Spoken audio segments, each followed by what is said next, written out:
She is a Canadian actress who has performed all over the world and theater, TV, film, and radio.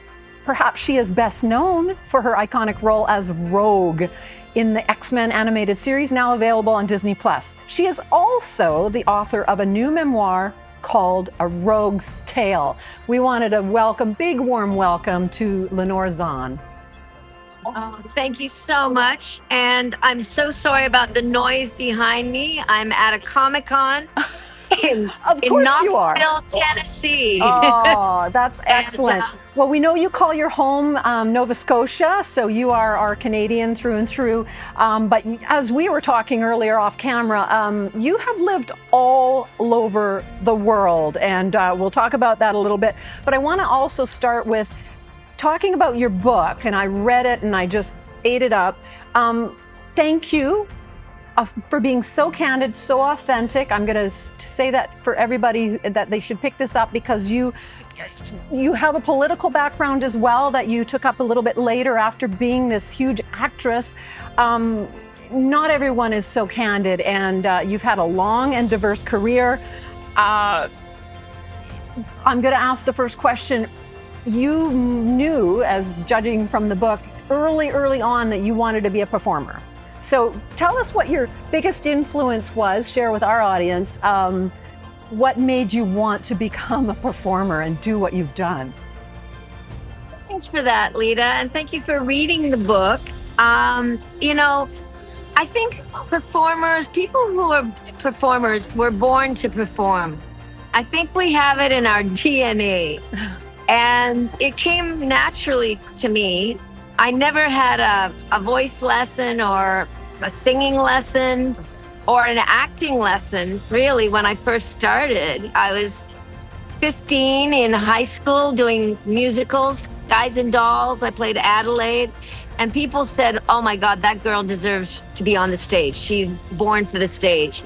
And you know, I went on from there, of course, and became a professional at age 17, and then starred in my first rock opera on the life of Marilyn Monroe, playing Marilyn Monroe when I was only 19. We want to stop you there. Yeah, the rest is history. Yeah, well, we're not going to say the rest is history, because that is one of the most iconic people in history.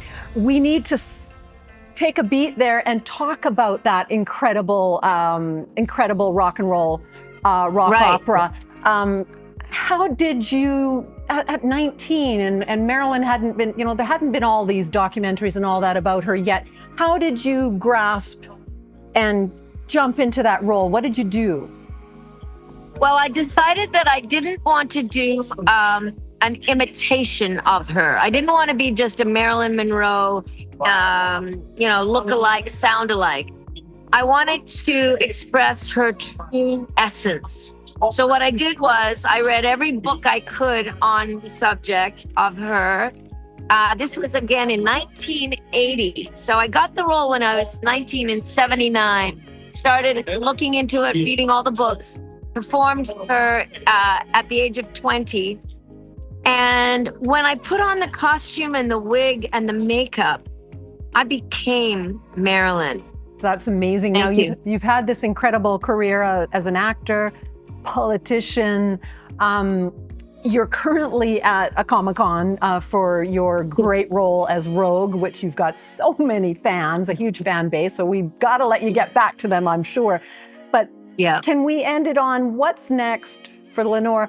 I know there's another book percolating there, because you touched on politics in your book, but there must be. So I'm going to put it to you as we end here. What's next?